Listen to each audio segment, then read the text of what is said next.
జయ జయ శంకర హర హర శంకర. జయ కామాక్షి. శ్రీ విద్యాం పరిపూర్ణమేరుశిఖరే బిందు త్రికోణే స్థితాం వాగీషాది సమస్త భూత జననిం మంచే శివాకారికే కామాక్షిం కరుణారసార్ణవమయీం కామేశ్వరం కస్థితాం కాంచ్యాం చిన్మయీం కామకోటి నిలయాం శ్రీ బ్రహ్మ విద్యాం భజే. జయ జయ శంకర హర హర శంకర. శ్రీ రాజశ్యామల సహిత దశమహావిద్యా స్వర్ణ దేవాలయ నిర్మాణ మహాసంకల్పం నుండి మీ తేరాల సుబ్రహ్మణ్య శాస్త్రి.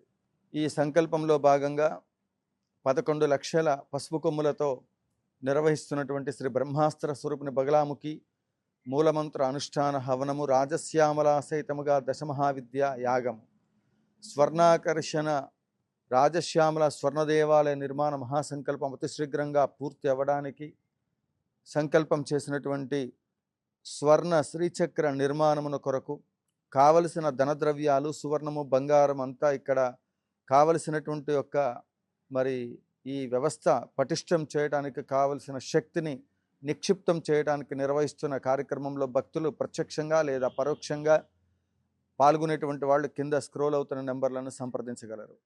అదే మాదిరిగా ఈ కార్యక్రమంలో 21,116 రూపాయలకు సంబంధించి అర్జిత సేవ ఒకటే ఉంది.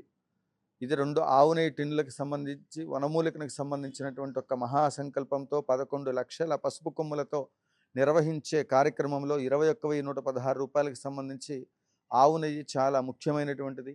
ఈ మాదిరిగా భక్తుల నుండి స్వీకరించినటువంటి ఆ ఆవు నెయ్యి నిమిత్తం వచ్చినటువంటి డబ్బులతో ఈ పసుపు కొమ్ములతో నిర్వహించే ఈ మహోత్తరమైనటువంటి యాగము స్వర్ణాలయ నిర్మాణ మహాసంకల్పం ప్రధాన సంకల్పం.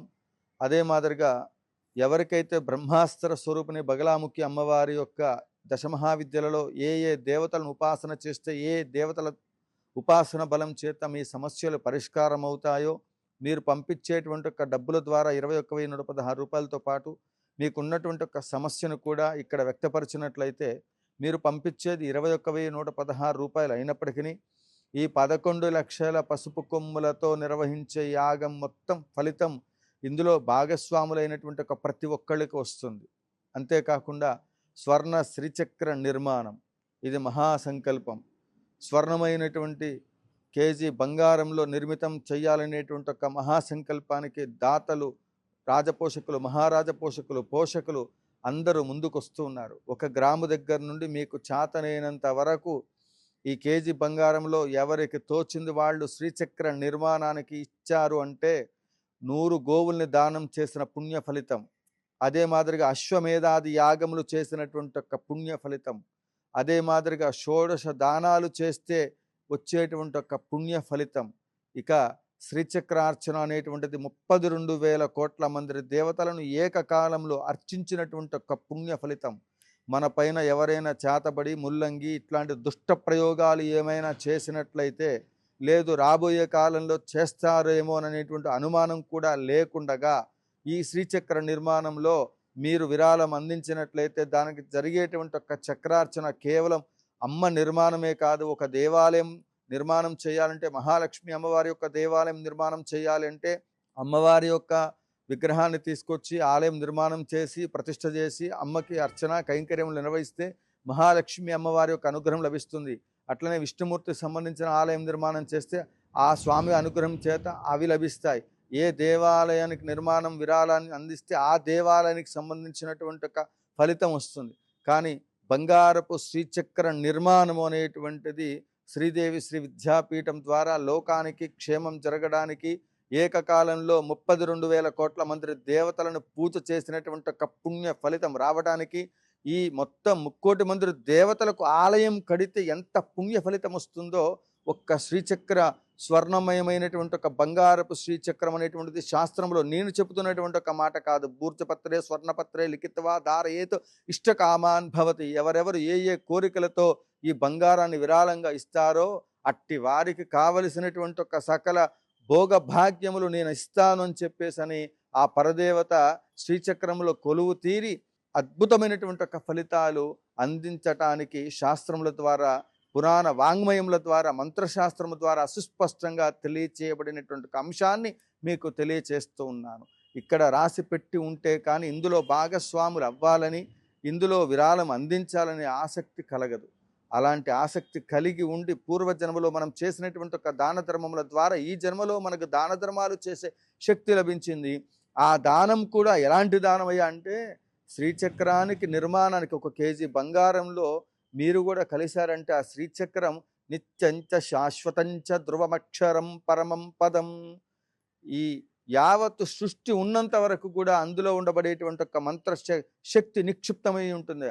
అదేంటి గురువు గారు, మనం వెండిలో చేయించవచ్చు, రాగిలో చేయించవచ్చు, పంచలోహాల్లో చేయించవచ్చు, బంగారంలో ఎందుకు చేయించాలి అంటే, మనం ఎక్కడైనప్పుడు కూడా చూస్తూ ఉంటాం, మనం కుంభాభిషేకాలు చేస్తూ ఉంటాం, వార్షికోత్సవాలు చేస్తూ ఉంటాం. ఎందుకు అంటే దేవాలయంలోకి భక్తులు వచ్చి అక్కడ తపస్సు చేసి ప్రతిష్ఠ చేసిన సమయంలో నిక్షిప్తం చేసినటువంటి ఒక ప్రతిష్ఠ అనుష్ఠాన బలం ఏదైతే ఉందో దేవాలయంలోకి వచ్చి గంట కొట్టగానే ఆ గంట వెళ్ళి శబ్ద తరంగాలు విగ్రహం కింద తంత్ర రూపంలో ఉండబడేటువంటి ఒక విగ్రహము, యంత్ర రూపంలో ఉండబడేటువంటి ఒక శక్తి, మంత్రం ద్వారా ఇవన్నీ కూడా యాక్టివేషన్ చేయడానికి కావలసినటువంటి ఒక ప్రక్రియతో ప్రతిష్ఠ చేసినటువంటి ఒక దేవతాశక్తి ఏదైతే ఉందో దేవాలయంలోకి వెళ్ళి ప్రతి ఒక్క భక్తుడు నమస్కారం చేసి గంట కొట్టగానే ఆ ఘంటానాదంతో శబ్ద తరంగాలు వెళ్ళి ఆ శబ్ద తరంగాల నుండి ప్రకటితమైనటువంటి ఒక మంత్ర యంత్ర మరి స్వరూపంతో ప్రకటితమైనటువంటి ఒక దివ్య శక్తి, ఆ భగవంతుడి యొక్క చూపు, ఆ పాస్వర్డ్ గంట కొట్టడానికి వెనకాతల మన ఏటీఎంలోకి వెళ్ళి పాస్వర్డ్ కొడితే ఏ విధంగా అయితే మరి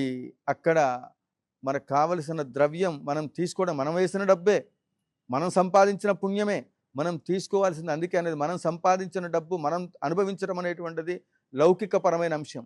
కానీ ఋషులు ఆదిశంకర భగవత్పాదులు వారు ఈ లోకానికి అందించినటువంటి ఒక అనేక మరి శాస్త్రముల ద్వారా ఆ మండలాల ద్వారా ఏర్పాటు చేయబడినటువంటి దాంట్లో అత్యంత కీలకమైనటువంటిది శ్రీచక్రం. వాళ్ళ తిరుమల తిరుపతి దేవస్థానానికి కొన్ని వందల వేల కోట్ల రూపాయలు రాగలుగుతున్నాయంటే శ్రీచక్ర యంత్ర నిలయం పైన విరాజిల్లుతున్నటువంటి ఒక పరదేవత కృప అనేటువంటిది, ఆ మహాలక్ష్మి స్వరూపం అనేటువంటిది, శ్రీచక్రార్చన చేస్తే వచ్చేటువంటి ఒక ఫలితం అద్భుతమైనటువంటి ఒక ఫలితం. అట్లాంటి శక్తిని అక్కడ నిక్షిప్తం చేస్తే ఆ శబ్ద తరంగాల ద్వారా ఆ చల్లని చూపు ఏ భక్తుడి పైన పడుతుందో, ఏ దేవాలయంలోకి వెళ్తే ఆ దేవతాశక్తిని గంట కొట్టినప్పుడు ఆ పాస్వర్డ్ 3 సార్లు కొట్టగానే ఆ శక్తి తరంగాలు వెళ్ళి శబ్ద తరంగాలంతా కూడా వెళ్ళి మన పైన ఆ భగవంతుడి యొక్క చూపు పడగానే మనకు ఉండబడేటువంటి ఒక సంచిత ప్రారంభ ఆగామి కర్మ దోషాలన్నీ కూడా తొలగుతాయి.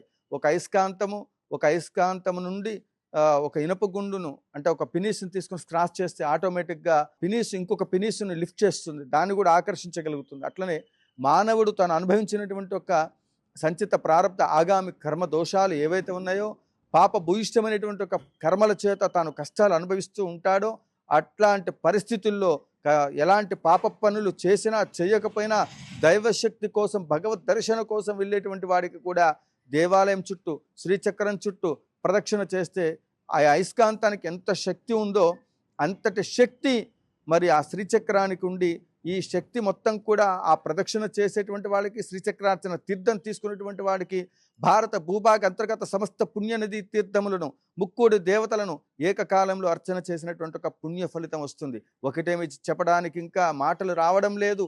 అమ్మవారి యొక్క వైభవం ఏమని చెప్పమంటారు. కాబట్టి అమ్మని ఆశ్రయించడానికి అతి సులువైనటువంటి ఒక మార్గం కలియుగంలో బంగారానికి ఉండబడేటువంటి ఒక గొప్ప గుణం ఏంటంటే ముఖ్యంగా కలిపురుషుడిని వెంటనే ఆకర్షిస్తుంది. కాబట్టి ఈ బంగారం ఇవ్వడం వల్ల కలియుగంలో ఆ కలి ప్రభావం నుండి మనం బయటపడడానికి బంగారపు శ్రీచక్ర నిర్మాణము ఇది మహాసంకల్పం. స్వర్ణాలయ నిర్మాణము 90 ఎకరాల విస్తీర్ణంలో 1,00,000 గోవుల్ని పెంచటం, 100 గోవుల్ని దానం చేసినటువంటి ఒక పుణ్య ఫలితం, యజ్ఞ యాగాదులు చేసినటువంటి ఒక పుణ్య ఫలితం.